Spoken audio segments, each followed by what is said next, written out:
Good morning class. Today we are going to learn about earthquakes in this module. So let us start with the topic. Earthquakes. So let us define this. An earthquake is the sudden trembling or series of vibrations or shock waves in the earth's crust which occur due to sudden disturbances produced by internal or tectonic forces. So this is the general definition of an earthquake. So what happens when earthquake occurs? Then the earth's crust starts trembling or shaking. So this phenomena is known as earthquake. Now during earthquake, the rocks on the crust of the earth, they due to vibrations they are displaced. So there is displacement of rocks, and these sudden vibrations are caused due to internal movements. So in the previous modules we had learned about the internal forces of the earth. So the internal forces, they lead to the occurrence of vibrations, sudden vibrations, and this is known as earthquake. Now another way to define earthquake is the shaking of the ground caused by sudden internal movements by the tectonic forces. So there are two different definitions. You can write either of two. This one seems to be shorter one, but you can even write this one, though this appears to be long, but it's very meaningful and simple. If you understand the topic, if you understand the concept, you can easily write this definition.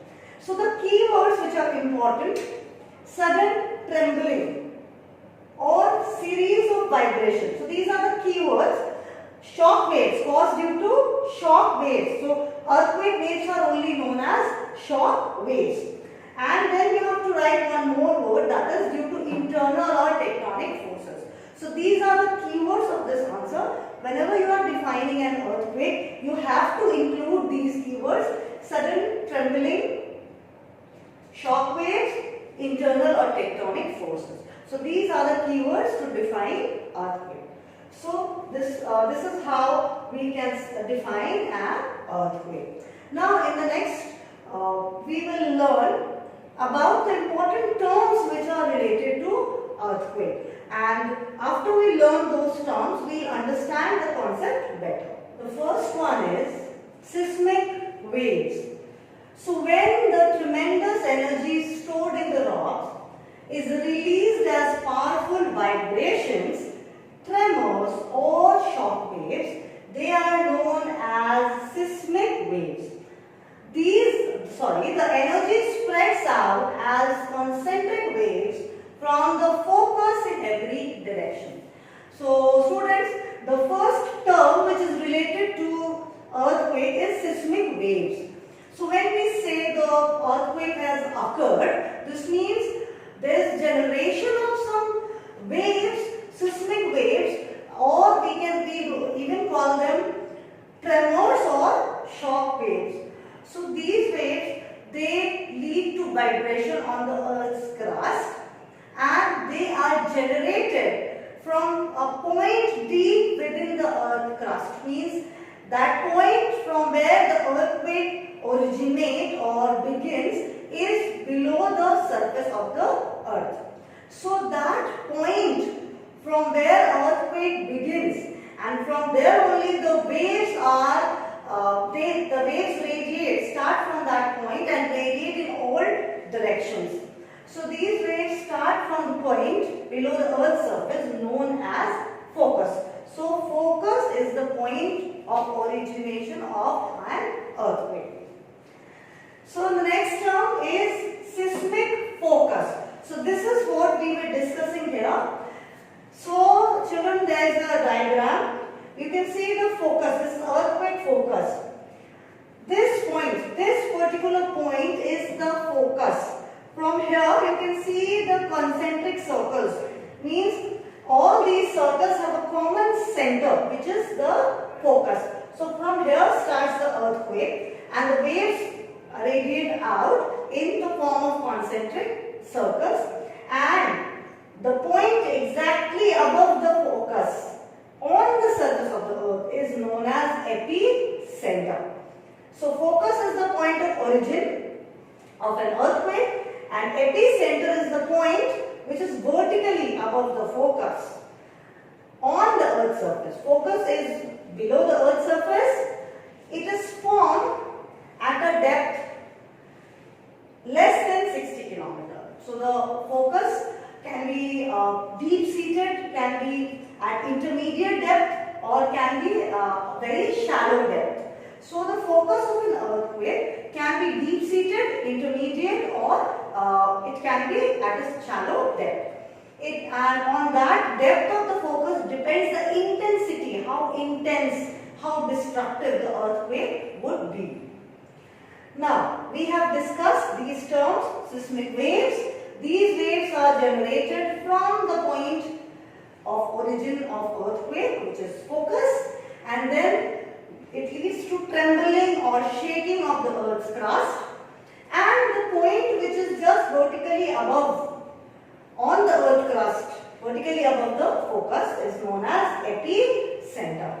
So students, you must have heard about news of earthquake. Then often the newsreader will announce that the epicenter is near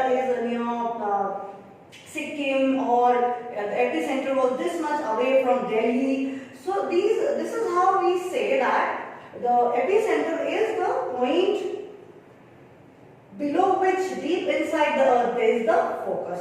So epicenter experience maximum destruction because it is just above the focus. And as we move away from the epicenter, the destruction reduces. So like this, these terms will explain you about the nature of earthquake. What causes earthquake? The waves. And from where does it begin? From the focus. And which area experience maximum destruction? That is the epicenter.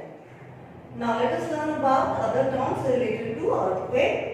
Seismology. It's the scientific study of earthquakes. So the scientists, those who study about earthquake, are known as seismologists. And the seismologists, they study seismology, which is the scientific study of earthquake.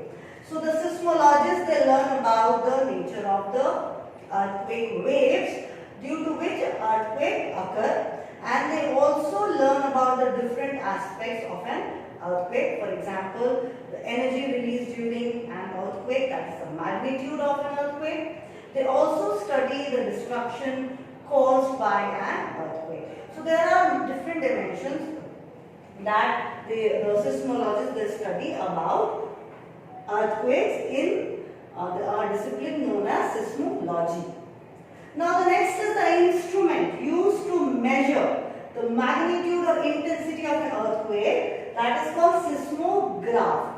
So seismograph and seismogram, they together, they measure the magnitude, the energy released during an earthquake. Actually seismograph is a very sensitive apparatus or instrument that record the various earth motions caused by an earthquake.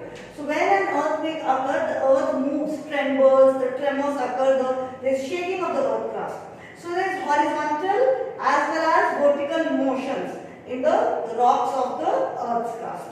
So this horizontal as well as vertical movement is recorded very precisely with the help of a seismograph and seismogram. So they record as well as they sense, they record and they plot it on in a form of a graphical representation. So this is what is the role of a seismograph and seismogram. Now the last term related to earthquake, which we should know, is the magnitude. Magnitude is the energy that is released during an earthquake. So it varies. If the earthquake, it is often said when it is announced about an earthquake that the intensity of the earthquake was 8 or 7 on the Richter scale, or it was 9 on the Richter scale. So they are assigned a number, 6, 7, 8 or 9. So this number actually tells about the magnitude. So a categorization has been done depending on the energy released during the earthquake. On the basis of that, numbers have been assigned. So So we'll learn about the Richter scale, Mercalli scale later on. They are related to the magnitude of earthquake. So we need to know that magnitude of an earthquake is the amount of energy that is released during an earthquake. So these are the important terms related to earthquake. Now students, we will learn about the earthquake waves. So these waves are responsible for earthquakes. They originate from the point of origin of an earthquake, that is focus. So there are three types of waves: primary, known as P waves; secondary waves, also known as S waves; and long waves, they are known as L waves. So first we will read about their nature. Primary waves are the fastest moving earthquake waves.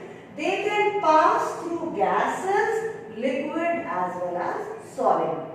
So the P waves, they can travel in all different mediums: solid, liquid as well as gases. Now their velocity changes with the change in pressure.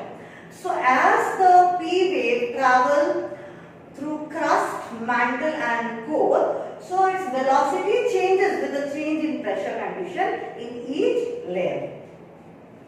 Now the next is the S waves. They travel through only solids. So they do not travel through liquids, rather they travel only through solid. So we will see that they get diverted from their path due to the change in the density. So if there is a change in density, definitely as we move from crust to mantle, from mantle to core, then there is a change in density. So with the change in density, their velocity also changes and they bend. And when they bend, they travel along a curved path. So they do not travel in a straight path. They cannot maintain a straight path because of the change in density. They curve. They intend to refract and then they move along a curved path.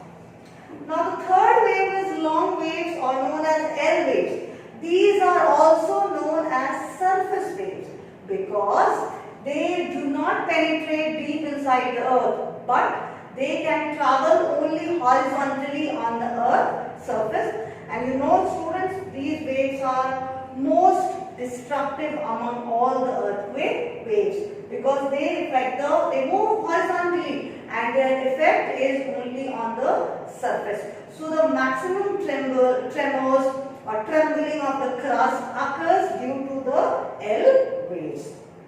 Let us now see this diagram. This will explain the nature of the different earthquake waves. So if we take up P waves, this is the point of origin of all the waves. So you can see the regular line, black line I have used to show the P waves. The dotted or broken lines I have used to show the S waves. And here is the L waves that doesn't penetrate, that doesn't go deep inside the earth, rather only travel horizontally on the surface. So you will see the P waves are moving through crust, mantle and both the inner and outer core, and then it's coming out.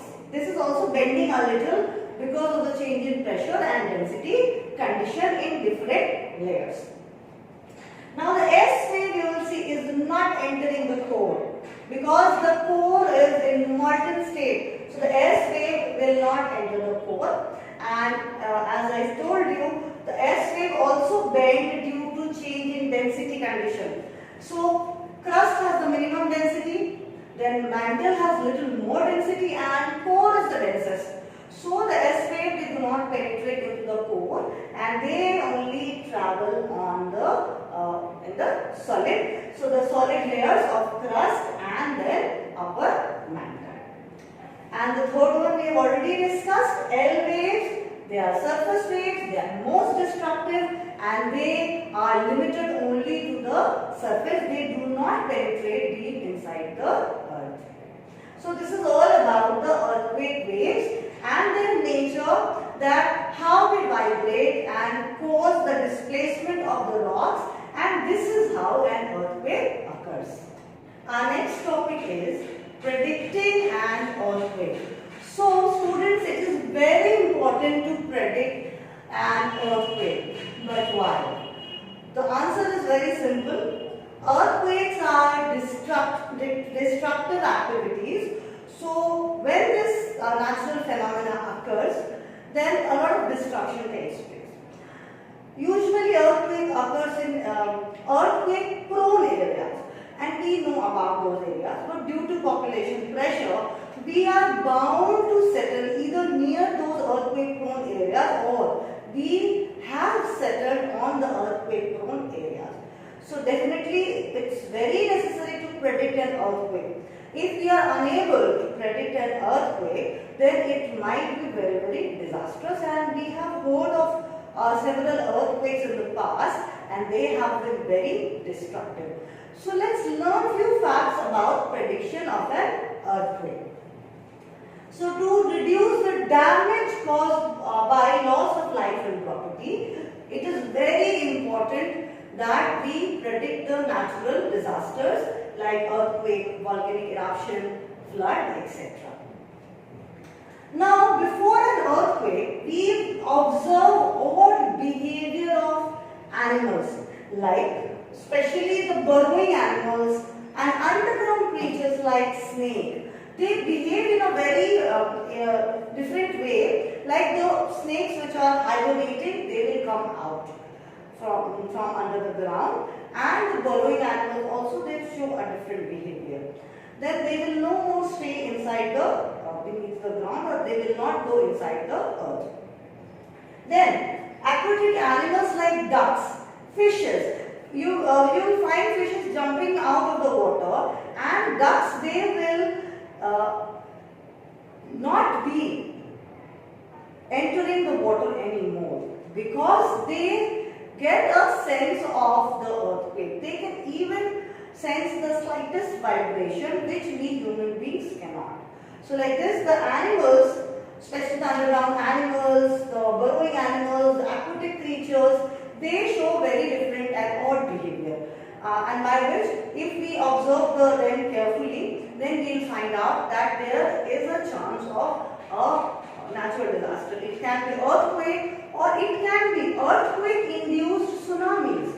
So when earthquake occurs on the ocean floor, it gives rise to very high waves, and these waves, they swallow the coastal area and cause a lot of disruption. So these huge and gigantic waves are known as tsunamis, and they are triggered by the earthquakes on the ocean floor.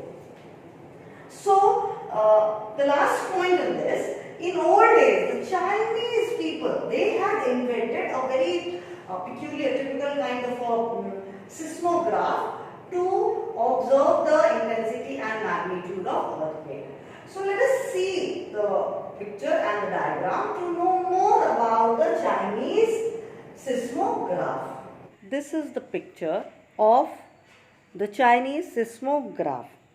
So this was invented in old days in China to predict the movement of an earthquake. It was invented by a scientist of Han Dynasty, and this was very popular in those days. If you see it, there are 8 dragons, and in the jaw of each dragon there is a small ball, and you will see 8 toads, and these toads have kept their mouth open, and they are facing upward. Now inside this barrel there is a long stick. This stick is there, this kind of stick is there inside, and there are 8 levers connected to these 8 dragons. So from whichever direction the earthquake occurs, that is the horizontal movement of the crust when it occurs, the tremors hit this device, and the stick is pushed towards that particular lever from the direction where earthquake is approaching, the horizontal direction. So the lever is pushed of a particular dragon, and the ball from the jaw of the dragon falls into the mouth of the toad. So like this, the direction of the earthquake can be known with the help of this. Now let's learn about measuring earthquake. So definitely we need to measure the intensity or the magnitude of an earthquake. There are two different scales that we use to measure earthquake, and we learn about the first one, that is Richter scale. So students, this is a very popular scale, commonly used to give a number. A particular number is given to the intensity or the magnitude of an earthquake on the Richter scale. And whenever we hear about an earthquake, it is mentioned that the magnitude of this particular earthquake was 6 or 7 or 8 on the Richter scale. So this is a very popular scale to measure the intensity or magnitude of an earthquake. So it was developed by a seismologist known as Charles Richter in 1935, and the energy released at the focus. So focus is the point from where the earthquake begins. Of an earthquake is measured in numbers ranging between 0 and 9 Richter. So the value starts from 0 to 9. So it reaches up to 9. So there as the value increases from 0 to 9, the intensity of the earthquake also increases. The magnitude of the earthquake also increases. So let us learn more about this. What is the meaning of the scale or the reading as it from 0 to 9 with the help of one example. So here's the example. On the Richter scale, if the magnitude of the earthquake is said to be 6, if number 6 is value given for the magnitude of the earthquake, what does it mean? This means that it is 10 times more powerful than the magnitude 5 earthquake. So if any earthquake has occurred which has a magnitude 5, then magnitude 6 earthquake will be 10 times more powerful, means it will have more intensity and magnitude than magnitude 5 earthquake. Now magnitude 6 earthquake will have 100 times more power or more magnitude than magnitude 4 earthquake. And magnitude 6 earthquake will be 1000 times more stronger than a magnitude 3 earthquake. So students, we can see that the energy gets multiplied by 10. 10 times there is increase in energy. An earthquake of magnitude 5 is 10 times less powerful than a magnitude 6. A magnitude 4 earthquake is 100 times less powerful than an earthquake of magnitude 6. And an earthquake of magnitude 3 is 1000 times less powerful than an earthquake of magnitude 6. So this example explains us about how we find out the value on the Richter scale. So as one value increases, like from 1 to 2 or 2 to 3 or from 3 to 4, as one value increases, this means the increased value magnitude earthquake will be 10 times more stronger. So this is how we number an earthquake on a Richter scale. Now let's learn about the next scale. Now the next scale, a very important scale for the measurement of the intensity of an earthquake, is Mercalli scale. So it was introduced by Italian seismologist Giuseppe Mercalli to measure the intensity of an earthquake with a gradation. He didn't give numbers, rather grades. So that was from 1 to 12. So as in case of Richter scale, there were mentioned numbers given from 0 to 9. But in case of Mercalli scale, it was grades given from 1 to 12. Now in both the scales, if the intensity of earthquake was beyond 5, if it was beyond grade 5 according to Mercalli scale, or it was beyond number 5 in Richter scale, then beyond 5 and beyond 5, the earthquakes are they are destructive. So below 5, they are not very destructive. There is shaking of the building and furniture will move. But beyond 5, the poorly built structure will start falling, and then if it goes further beyond, then there will be more destruction. And if it reaches 12 in the Mercalli scale, or if it reaches 9 in the Richter scale, it is the condition of total destruction. So there will be a mass destruction and almost everything will be destroyed. So this is how, with the help of these two scales, we measure the intensity and magnitude of an earthquake.